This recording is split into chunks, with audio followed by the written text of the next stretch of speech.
नमस्कार। दृष्टि आईएएस के इन न्यूज़ प्रोग्राम में आपका स्वागत है। आज हम लोग अंतर्राष्ट्रीय हलचल से जुड़ी एक बहुत ही महत्वपूर्ण खबर पर बात करेंगे। वह खबर है ऑकस त्रिपक्षीय समझौते को लेकर के। यह ऑकस है क्या, इसके बारे में क्या कुछ बातें अभी चर्चा में है, इस संदर्भ में हम जानेंगे। लेकिन सबसे पहले देख लेते हैं कि इसके क्या कुछ डायमेंशंस उभर कर सामने आते हैं। डायमेंशंस की बात करें तो सबसे पहले हम बात करेंगे कि आखिर यह खबर है क्या, क्यों हमने इसे पिक किया है। दूसरा हम बात करेंगे AUKUS ऑकस और इसके निहितार्थ के बारे में। इसके बारे में भी मैं आपको बताऊंगा आखिर इसका मतलब क्या होता है और इसके क्या कुछ इम्प्लीकेशंस हो सकते हैं विश्व की राजनीति पर, उसके बारे में हम चर्चा करेंगे। उसके बाद हम समझेंगे हिंद प्रशांत क्षेत्र में जियोपॉलिटिक्स की क्या स्थिति है। चूँकि यह जो खबर है इंडो पैसिफिक रीजन से ही यह खबर जुड़ी हुई है, इस लिहाज से यह आवश्यक हो जाता है कि उस रीजन में जो पॉलिटिक्स है, जियो पॉलिटिक्स है, वह कैसा वहाँ की स्थिति के अनुसार पॉलिटिक्स चल रही है, इसके हिसाब से हम बात करेंगे। इसके बाद हम समझेंगे कि भारत की स्थिति इस पूरे मामले में क्या दिख रही है और सबसे अंत में रहेगा इस पूरी चर्चा के आधार पर आपके लिए एक प्रश्न।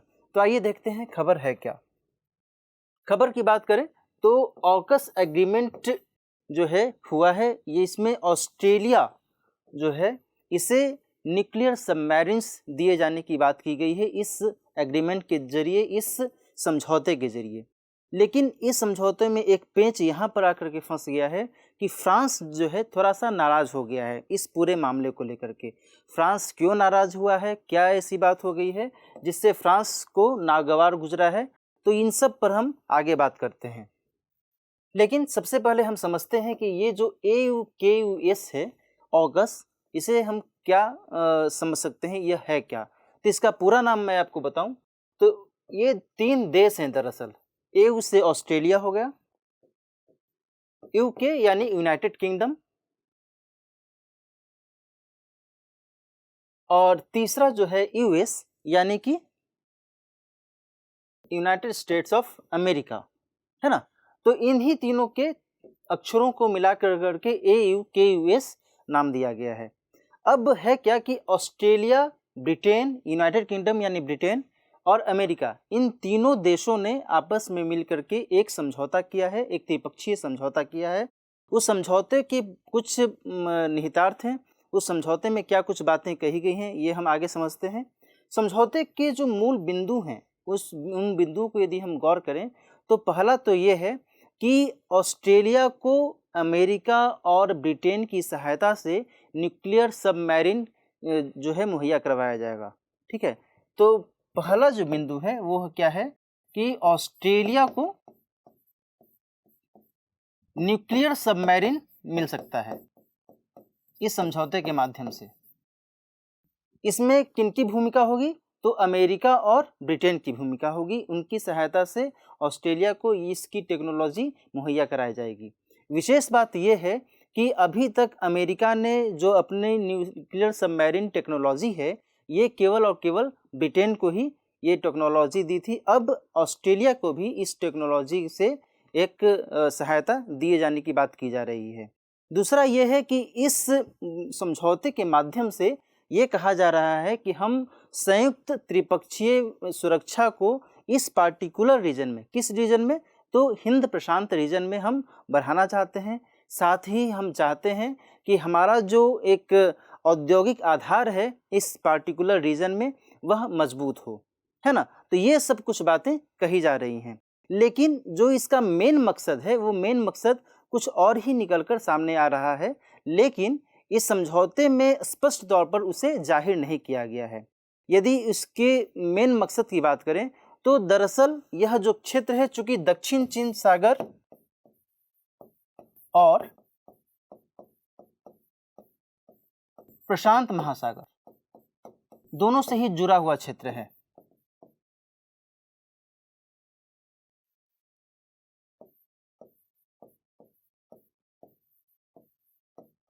ना, और साथ साथ में हिंद महासागर से भी जुड़ा हुआ क्षेत्र है। ठीक है ना। तो अब जैसे ही दक्षिण चीन सागर की बात हो रही है तो आप इमेजिन कर सकते हैं कि चीन का इस पार्टिकुलर रीजन में जरूर कुछ ना कुछ मामला चल रहा है, और वो है ही। तो अभी क्या है कि अमेरिका, ऑस्ट्रेलिया और ब्रिटेन जो हैं ये चाहते हैं कि चीन की जो विस्तारवादी नीति बढ़ रही है, इस वह जो चीन आक्रामक रुख अपना रहा है इस पार्टिकुलर रीजन में, हर तरीके से वो सैन्य अड्डा का विस्तार कर रहा है, वो इस पार्टिकुलर रीजन में हमेशा से अपना एक दावा पेश करता रहा है ना। इसके बारे में हमने कई एपिसोड्स में आपको बताया भी है। तो इस तरीके से जो चीन का एक प्रभुत्व इस पार्टिकुलर रीजन में देखा जा रहा है, वो जो हावी हो रहा है, ऐसे कंडीशन में इन देशों ने यह सोचा है कि हम इस तरीके से एकजुटता निभाएं यहाँ पर, ताकि चीन को हम काउंटर कर सकें। और मेन मकसद इनका वही है, चीन को काउंटर करना। यदि मैं एक लाइन में बताऊं तो चीन को काउंटर करने के लिए ये एकजुट होना चाहते हैं, ठीक है ना। तो अब आप थोड़ा समझ सकते हैं कि जो यहाँ की जियो पॉलिटिक्स है, इस रीजन की जो भू राजनीति है वो कैसे करवट बदल रही है। आगे देखते हैं आगे क्या बातें कही गई हैं।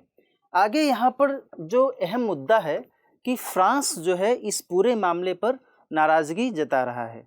नाराज़गी क्यों जता रहा है इसके बारे में जानना ज़रूरी है। दरअसल है क्या कि यह जो समझौता हुआ है, इस समझौते से पहले ऑस्ट्रेलिया का फ्रांस के साथ एक समझौता हुआ था, ठीक है ना।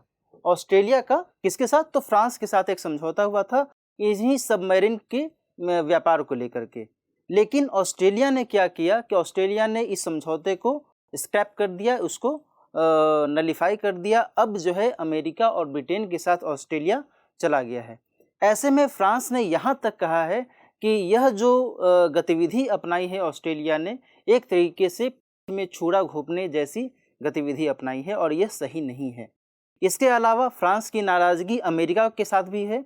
चूँकि अमेरिका के साथ फ्रांस का संबंध ठीक रहा है, एक शुरू से अच्छा संबंध रहा है, उसके बावजूद अमेरिका ने इस तरीके से फ्रांस को दरकिनार किया है इस समझौते के माध्यम से, तो फ्रांस जो है इस पर नाराज़गी जता रहा है। तीसरा क्या है, एक तो अमेरिका भी हो गया, है ना। दो तो पहलू यहाँ पर आपको दिख रहे हैं। ऑस्ट्रेलिया के साथ नाराज़गी क्यों? चूँकि समझौता जो फ्रांस के साथ हुआ था ऑस्ट्रेलिया का, उससे ऑस्ट्रेलिया अलग हो गया। दूसरा जो पहलू है, अमेरिका के साथ नाराज़गी होगी फ्रांस की, चूँकि अमेरिका ने फ्रांस को दरकिनार किया है इस मामले में, है ना। तीसरा क्या है? तीसरा फ्रांस के कुछ अपने भी हित हैं। कौन से हित? फ्रांस के कुछ क्षेत्र हैं इसी रीजन में, एक है न्यू कैलिडोनिया और एक है फ्रेंच पॉलिनेशिया, जो कि ऑस्ट्रेलिया के ही आसपास हैं। तो जब फ्रांस का ऑस्ट्रेलिया के साथ एक संबंध बना हुआ था, तो इस रीजन में फ्रेंच जो यहाँ पर रहते थे और जो यहाँ पर फ्रेंच सैनिक रहते थे, उसको लेकर करके फ्रांस को एक निश्चितता थी, है ना, एश्योरिटी थी। लेकिन अब जबकि ऑस्ट्रेलिया फ्रांस से अलग हो गया है इस मामले में, ऐसे में फ्रांस का जो यहाँ पर हित है, यहाँ पर जो उसका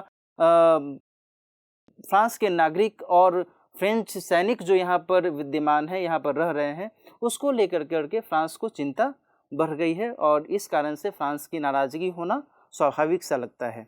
आगे हम बात करते हैं कि यहाँ पर मैंने 3 टर्म्स की चर्चा की है। एक है सी, दूसरा है AIP और तीसरा है N। ये दरअसल है क्या? जो मैंने शुरू में कहा कि ऑस्ट्रेलिया को अमेरिका और ब्रिटेन के माध्यम से क्या दिया जा रहा है? न्यूक्लियर सबमरीन टेक्नोलॉजी दी जा रही है और इसके ज़रिए जो ऑस्ट्रेलिया है वह हिंद प्रशांत क्षेत्र में मजबूती से अपनी जो न्यूक्लियर सबमरीन्स हैं उनको तैनात कर सकता है और इस माध्यम से वो दक्षिण चीन सागर में भी अपनी मौजूदगी दर्शा सकता है और इस लिहाज से चीन का जो बढ़ता हुआ प्रभुत्व है उसको अच्छे से काउंटर किया जा सकता है ना। लेकिन अब यहाँ पर अभी मैं ये बताना चाहता हूँ कि न्यूक्लियर सबमरीन की जब बात हो रही है तो सबमरीन को लेकर करके 3 कॉन्सेप्ट की चर्चा मैं यहाँ पर कर देना चाहता हूँ बहुत ही मोटे तौर पर। पहला है C फॉर कन्वेंशनल। कन्वेंशनल का मतलब हुआ कि पारंपरिक तरीके के जो सबमरीन्स, जो पनडुब्बियाँ होती हैं, वो इस कैटेगरी में आती हैं, है ना, कन्वेंशनल सबमरीन्स। दूसरा है AIP यानी air independent propulsion based submarines, ठीक है। तीसरा है एन यानी न्यूक्लियर सबमरीन्स। तो वर्तमान में जो बात हो रही है वो न्यूक्लियर सबमरीन्स की बात हो रही है, इस कैटेगरी की बात हो रही है। इस कैटेगरी के जो सबमरीन्स होती हैं उनकी जो क्षमता होती है वो बहुत ही बेहतर होती है।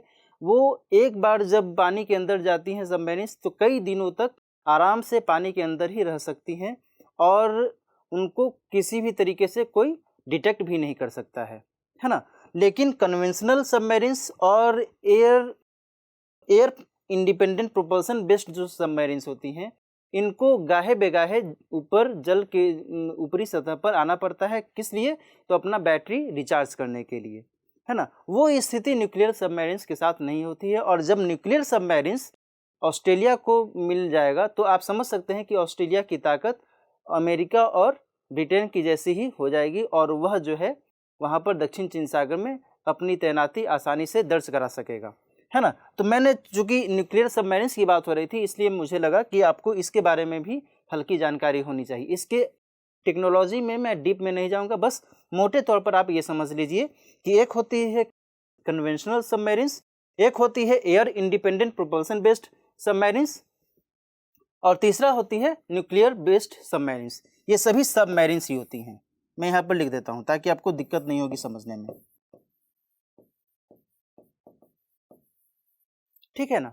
ये सबमरीन्स की बात हो रही है। अब हम आगे चलते हैं इस पूरे मामले में आगे क्या कुछ बातें हैं। यदि हिंद प्रशांत क्षेत्र में भू राजनीति की बात की जाए, जियो पॉलिटिक्स की बात की जाए इस पार्टिकुलर रीजन में, तो क्या चीज़ें उभर कर सामने आती हैं। पहला तो है क्वाड। क्वाड की चर्चा हमने पहले भी एक एपिसोड में की है, आप चाहें तो उस एपिसोड को देख सकते हैं। यहाँ पर मैं केवल हल्का सा यहाँ पर इसका उल्लेख करूँगा कि क्वाड में टोटल 4 देश हैं। कौन कौन से देश? इंडिया, यूएसए अमेरिका, जापान और ऑस्ट्रेलिया, ठीक है ना। क्वाड में 4 देश हैं जो कि हिंद प्रशांत क्षेत्र में अपनी जो एक पहचान है वो स्थापित करना चाहते हैं, एकजुटता दर्शाना चाहते हैं इस माध्यम से, है ना। लेकिन यहाँ पर ध्यान देना होगा कि ये जो है कोई औपचारिक समूह नहीं है, इनफॉर्मल ग्रुप है, फॉर्मल नहीं है। और दूसरी बात ये भी ध्यान देना होगा कि ये जो समूह है ये सुरक्षा के दृष्टिकोण से कार्य नहीं कर रहा है, मेनली ये व्यापारिक सहयोग के दृष्टिकोण से कार्य कर रहा है जो ऊपरी तौर पर कहा जा रहा है। दूसरा है ऑकस, जिसकी चर्चा अभी मैंने की। इसमें कौन कौन से देश शामिल हैं? तो ऑस्ट्रेलिया, यूएसए और यूके, ठीक है ना। और तीसरा है इस पार्टिकुलर रीजन में चीन। अब आप यहाँ पर समझ सकते हैं जब इन 4 देशों की बात की जा रही है तो क्वाड में जो 2 देश हैं, भारत, अमेरिका, जापान और ऑस्ट्रेलिया में से जो 2 देश हैं, अमेरिका और ऑस्ट्रेलिया, ये ऑकस में भी शामिल हैं, ऑस्ट्रेलिया और अमेरिका, ठीक है। इसके अलावा चीन की जो है भूमिका इसमें बढ़ रही है। चीन इस पूरे इशू में देख रहा है कि ऑस्ट्रेलिया और अमेरिका मजबूती से यहाँ पर सामने आते हुए दिख रहे हैं। भारत तो इस रीजन में पहले से मौजूद है ही, इसके अलावा ब्रिटेन की भी भूमिका इस रीजन में बढ़ रही है। इनके साथ साथ जापान जो है क्वाड के माध्यम से इस पार्टिकुलर रीजन में अपनी भूमिका निभा रहा है।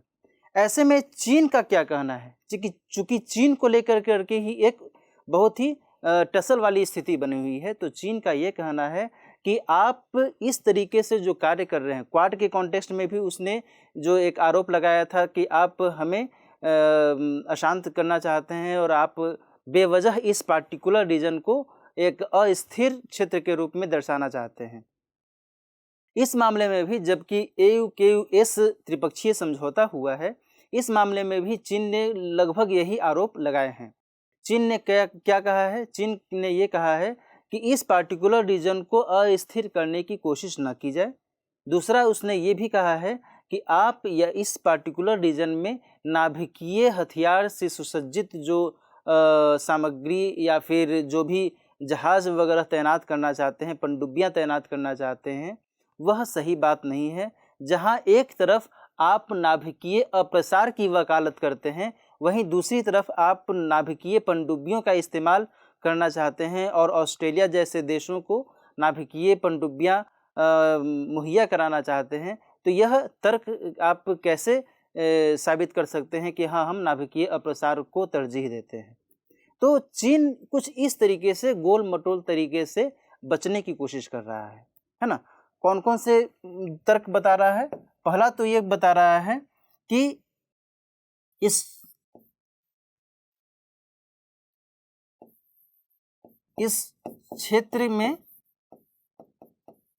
अस्थिरता की संभावना होगी,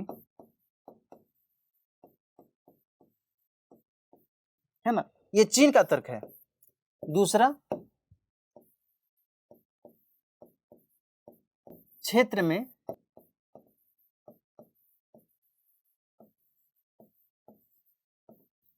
नाभिकीय पनडुब्बी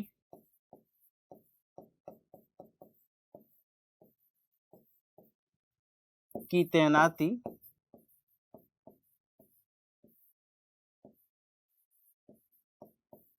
अहितकर, ठीक है ना। ये कुछ तर्क दे रहा है चीन, ठीक है ना।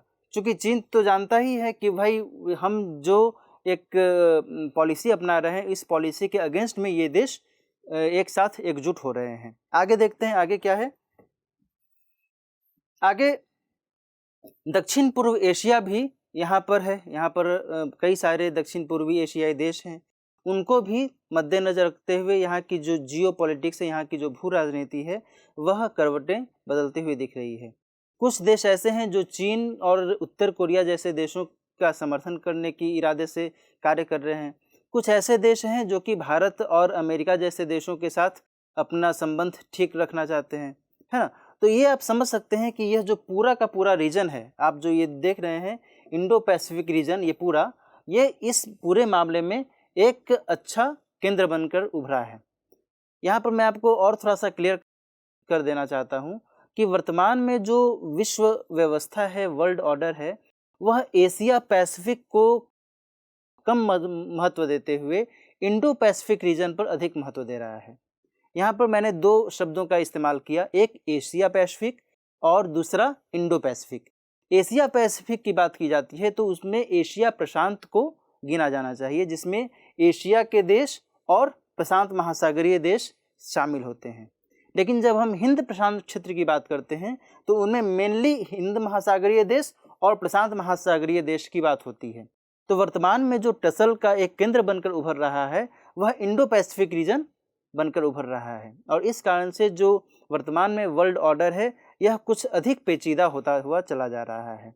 आगे देखते हैं आगे की क्या स्थितियां हैं।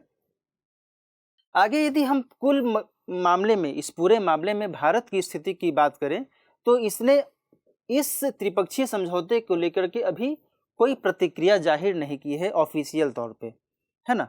दूसरा ये है कि भारत का विभिन्न समूहों में पार्टिसिपेशन है, विभिन्न समूहों में भारत की एक भूमिका सामने आती है। मैंने शुरू में भी चर्चा की कि क्वाड में भी भारत है ना। इसके अलावा भारत SCO में भी है, संघाई कोऑपरेशन ऑर्गेनाइजेशन में भी भारत है। अभी कुछ दिन पहले इस SCO की मीटिंग भी हुई थी, बैठक भी आयोजित की गई थी। इसके अलावा भारत की भूमिका EAS, ईस्ट एशिया समिट, जो आसियान देशों के साथ में एक समिट का आयोजन किया जाता है, उसमें भी भारत की भूमिका है ना। भारत का संबंध फ्रांस के साथ भी है,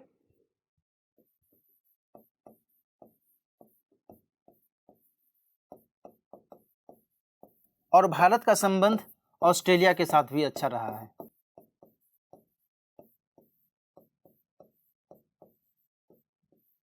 ठीक है ना। अब आप इससे समझ सकते हैं कि भारत जहां एक तरफ फ्रांस के साथ भी मित्रतापूर्ण संबंध बनाए रखना चाहता है और अच्छा भी रहा है ये संबंध, उसके अलावा भारत का ऑस्ट्रेलिया के साथ भी अच्छा संबंध रहा है।